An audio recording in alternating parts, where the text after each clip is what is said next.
Hey everyone, it's Brian here with another video to help you be constructively disruptive so that either you, your team, or your organization can propel yourself forward in new and exciting ways.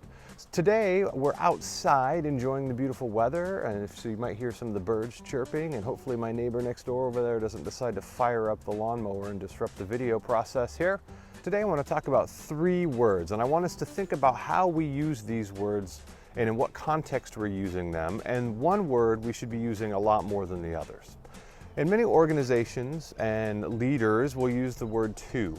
I want you to do this program. We're going to roll out this new initiative. I want you to do it. The expectation is for you to do it. And so a lot of the language becomes a lot about doing things to people. And sometimes that might be a necessary language to use, but if that's the majority of what we're using, then our language tends to be dictatorial. We're telling people what to do all the time, and that is not a really good way to inspire people and to intrinsically motivate them.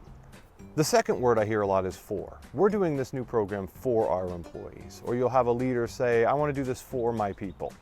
And a lot of times that comes from a good place, but if the majority of our language is doing things for others, it tends to send the language of it's hierarchical here, that I'm above you and I'm doing this for you. It's like a monarchy bequeathing things or giving things to their loyal subjects. That's not the type of language we should be using the majority of the time. What we need to be saying is with. As a leader, as an organization, we want to do things with our people and with our teams, right? And there's a couple of reasons I want to talk about why with should be the majority of what we use in our language. The first is when I say with, it denotes value, not just that I'm giving it to you or for doing it for you, but it's valuable to me. I want to do it with you.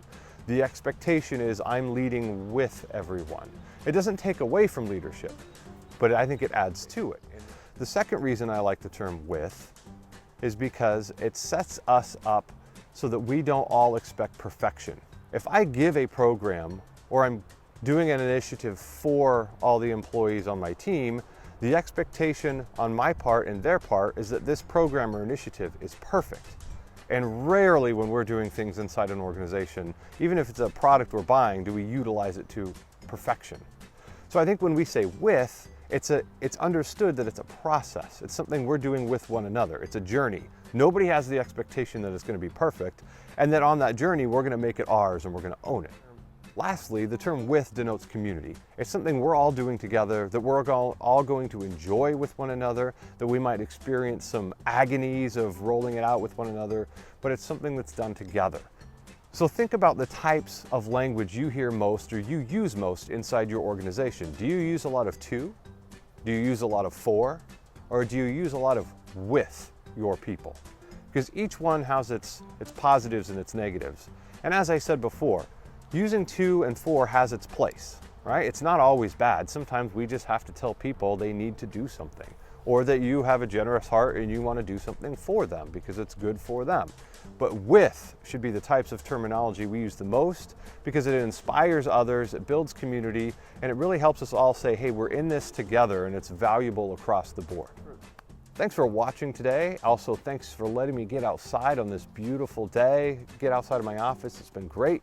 And think about those 3 words, to, for, and with. I think that you'll find that the term with, if you're able to use that more often with your team and inside your organization, that you'll find that that term with is a way that you can be constructively disruptive to propel you and your organization forward to be achieving higher levels of personal and professional productivity. So if any of the ideas I've shared with you either on this videos or those in the past have resonated, or you might have tried some of them out or used them within your organization or with clients, I'd love to hear your story and share some of them with some of the other listeners out there. So thanks again for your time, and find some ways to be constructively disruptive. Thanks.